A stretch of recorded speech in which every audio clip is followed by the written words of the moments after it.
Ndị Igbo ekene m unu. Asị m ka nke echukwelu ya zelu. Anyị si ndụ mmiri ndụ azụ. Mmiri atara m azụ anwụra. Asa dara mma na eke, dara mma na orie, fọzara mma na afọ, fọzara mma na nkwọ. Ụzọ ahịa anọ nke ndị Igbo ji biri. Asị na ya dara n'Igbo na mma o. Ise, ise, ise. Dịka o si dị ka agbapụ na ya ọsọ igosi na ya bụ ife anyị ji maka ya wee bịa. Na tupu anyị aga n'igosi na ya bụ ife, ọ bụla nke a bụ ụbọchị izu gị. Ị na-ejete afọ channel aya n'Igbo akwụkwọ ka baro ka like and subscribe o. Tinyekwa kọmentị, share ekwe ya, tụsa ya bụ ozi ka ụmụnne anyị dị n'ebe dị iche iche wee nụ ya bụ ife na-eme n'obodo a. Dịka o si dị, ihe wetara unu tata bụ nnukwu update dị oke mkpa. Mma nchọ ka onye ọbụla misie ya. Mma nchọ ka ị ga ya bụ ife, ị ga-esi ya bụ ife wetara unu gbasa maka ya bụ ife na-eme n'obodo anyị nọ n'ime ya. And nwere ndị Igbo na-azọ drop your own comment. In the 2023 election, Omoyele Sowore has been released minutes after his arrest.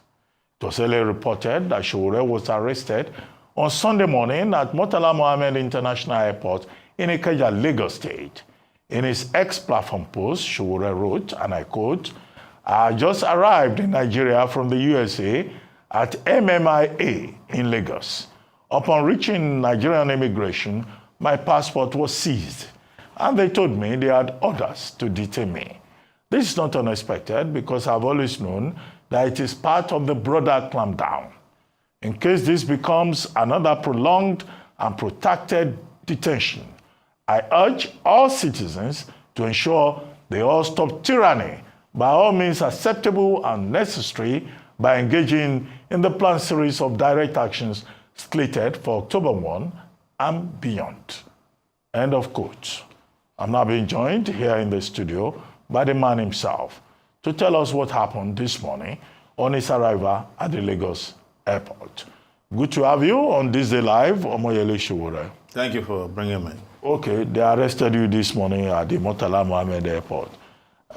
You knew that if you came into the country, you would be arrested. I mean, it was foreseeable. And then you came in. Is that ego on your part? Is that foolhardiness? Well, they've given you back your passport.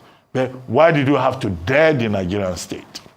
It's a matter of right to not abandon one's citizenship, one's rights, one's fundamental dignity by running away from the government of your own country because they feel like they can violate your right. I have not committed any offense known to law, even though it was brought to my attention and that my name was put on a watch list. First by the CG of Immigration, the lady, and then later there was a document I got from the DSS that my name was placed at the airport on a watch list. But I had decided I was coming to Nigeria anyways because I had a case coming up soon, and that nothing was going to stop me. So I took my bags, packed my bags and got on the plane and arrived this morning to Lagos from the US after almost 14 hours of flying, only to get to the immigration people and they said, they seized my passport first and said, I have been ordered arrested. Of course, I was expecting it. But it wasn't a matter of ego, it was a matter of rights. It was a matter of existence. I'm a Nigerian, and I don't think any Nigerian should be afraid or be scared from their home country simply because some people are going haywire in office or in power. Okay, but you've been talking about fearless in October, take back our country. The story is out there that there's a plan to protest against the Tinubu government starting from October 1. Okay, you've talked about a court case. Is that why you are here? To start another, take it back? I don't have any reason to explain why I come to Nigeria. I don't come to Nigeria on vacation. It's my home country. And as a result, I can come to Nigeria for any reason whatsoever. I can come to Nigeria even if I don't have any reason to visit. It's my country. This is where I was born, raised. And after spending some 25 years in the US, I never abandoned the citizenship of Nigeria. So I don't owe anybody any explanation as to why I can come to Nigeria or the reason I can. So I can come to Nigeria for any reason. So I'm just explaining to you that whether I'm engaging in the protest, which is my right, or I'm coming for a court case, or I want to visit my mom, or I want to come here to come and drink water from the lake in my village, it's my right. Okay, I don't the government doesn't, I don't owe the government any duty to be afraid to come home simply because they put my name it's okay. on the But watch tell list. us about this Fearless in October revolt that is being planned. Well, it's been part of the series of protests that has been organized by Nigerians, and we started on August 1st, as you are aware. That was End Bad Governance. This is supposed to be a continuation because of 15 demands that the government did not even attend to. Instead of that, the federal government arrested and detained a lot of people, minors, and charged them with bogus offenses, very egregious offenses of treason for carrying placards. So this is going to be a continuation of it. And the mobilization for it, the conversation and the conscientization and education for it has been on ever since the end of the August revolt, which was End Bad Governance revolt. So everybody's aware, the government was aware of this, and everybody should be preparing for it. Because it's a matter of right that Nigerians have a duty to just not allow this government to obliterate them with hunger, starvation, and incompetence. But Sowore, are you aware that under this Tinubu administration, Yes. where you carry placard is treason? You are toying with treason. About 10 people who had been arrested, they were charged for treason. They were remanded in Kuje prison. They've been granted bail to the tune of 10 million naira. So what kind of spirit will bring you back to say you want to commit treason, knowing that they will come after you and they will put you in Kuje prison, where they seem to have enough space to house people like you? It is treason to arrest, detain, and falsely charge citizens of crimes they have not committed. And it's not the first time I was accused of treason. In fact, I heard about the offense of treason in 1992 at the University of Lagos, when we went and did Babangida Must Go. And the police arrested us at Western Avenue Police Station, asked us to start writing statements under duress and said that we want to overthrow the government. That was the period that Olusegun Mayegun, who was president of NANS at that time, I think Femi Falana, Baba Omojola, and the rest of them were charged for treason. And the magistrate court did grant them bail. I was charged for treason in 2019 by Buhari, so I'm not new to treason, these bogus offenses of treason, but that is not our focus. Our focus is that we have a country to liberate and a people to save. So whatever offenses are thrown our way, it should not discourage us. It's up to the people to determine what constitutes the offense of treason. And in this situation, it is the Tinubu regime that is committing treason. And I must say to you also that in 1994, Tinubu was accused of treason. If you remember, when he was accused of bombing IGBO depot by Abacha. So that was why he left Nigeria on exile. But in our own case, we are not going to go on exile simply because the government is afraid of placards.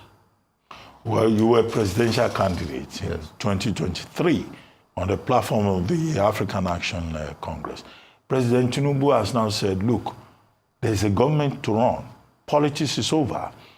All the things that Nigerians are experiencing, these things are inevitable. Hard choices have to be made. And the Nigerians should be ready to make sacrifices. But, you know, some of you are still acting as if the election is still on. Well, so why? We're not running an election. They never even had an election in the first place. But that's a conversation for another day. What we're saying is that the issue on ground is existential. And everybody's talking. Even the other day, I saw some elders, including the former Secretary General of the Commonwealth, who went to Tinubu and said we should bring about a new constitution, which is one of our demands, by the way. We talked about minimum wage. We talked about wastage in government.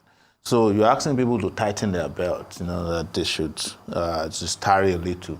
But you are there buying yourself a private jet of $150 million. You are renovating homes of your VP for $21 billion. Everybody in the Senate and everybody in the National Assembly got an SUV that cost $150,000 each. I mean, are Nigerians foolish not to understand that this is just a ruse? And that is why I coined the word, I think yesterday, that the government is no longer practicing democracy but orisacracy, which is government of rice, ruse and rice. Any problem in Nigeria, give them rice. Flood in Maiduguri, send them rice. Education problem, send them rice. People are sick, send them rice. Rice is, botanical name of rice is the Rhiza sativa. So that is where we are. And the government has become a joke. And that brings us back to the conversation about treason. You're a lawyer. I don't need to remind you of that. And I'm sure that if you were sitting in court representing an accused person, and it's a person that's accused of treason for carrying placards, you must look at the prosecutor and wonder whether he went to law school. Well, I know that lawyers are part of the problem. Yeah. But, okay, they've given you back your passport. Yes. They've released you. Did they ask you to report again tomorrow morning? Because giving your passport does not mean anything. You can be asked to start reporting every day until the matter is decided. If they ask what did they say to you? They just came to me and said, we were looking for, because I tweeted while I was waiting, while I was sitting in their office, that I'm now in detention and they've seized my passport. And they said, we're looking if you have a waiver for the watch list. I said, what's the waiver for watch list? And another 10 minutes later, they came and said, we resolved the issue. You can have your passport back now. And some of them actually nicely escorted me to get my bags. But by the time I got to the bag section, one of my bags had gone missing. So we're still looking for the bag as we speak. One of your bags disappeared? The biggest bag I brought had disappeared. But the ones you got, did they open them? I don't know because I didn't lock them. But I'm just hoping that they're not trying to play funny with the bags. But I reported that to the airline. Because every bag that comes through the U.S. airline, United Airlines, you have a tracking on it. And the tracking showed that it went on the carousel to where I should pick it up, but I can't find the bag as we speak.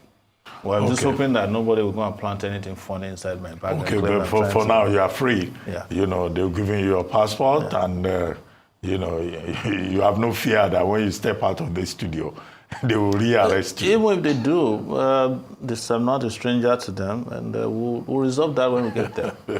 Anyway, thank you very much. Thank you so much. Sowore, presidential candidate of the African Action Congress and a human rights activist. Ndị be anyị ekenekwanụ m unu dịka unu si wepụta oge unu igekwa ya bụ ife nnukwu ozi dị oke mkpa eji maka ya wee bịa n'iru akwụkwọ na Igbo Media bụ ebe anyị si wee na-wetara unu ya bụ nnukwu ozi dị oke mkpa gbasịta maka ihe na-eme n'obodo anyị nọ n'ime ya, ana gbasịta maka nwere onwe ndị Igbo na-azọ, ana gbasịta maka Maazị Nnamdi Kanu ladies. Dịka ị nụrụ ihe nwanne anyị wegekwu n'iru akwụkwọ ka efi were ikwu n'udo nke gị asị gị kwuo ka efi were ikwu maka na otu aka o jedebe njọ ọ ya adịkwanụ mma. Ọgwụ na ọtụ ụmụnne m, achọrọ m ka unu tinyere anyị alụ nke unu ife unu chere n'iru akwụkwọ ikwucha ya bụ ife kapa arụsị ya kwurụta ụmụnne anyị ndị ọzọ ntị darụrụ nne na ụmụnne m kpọmọ na-ege ntị. Anyị na-ekene ndị nnekunu si na-esoyere anyị.